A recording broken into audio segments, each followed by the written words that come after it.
আসসালামু আলাইকুম। আমি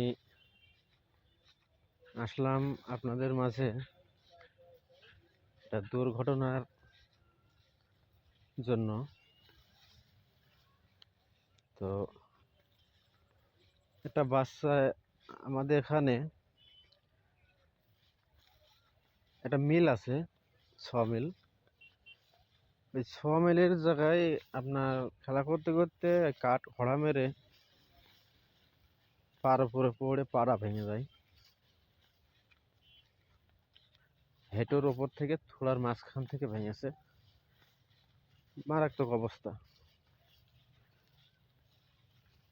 তাও আপনাদের এখানে আসলাম বাচ্চাটার জন্য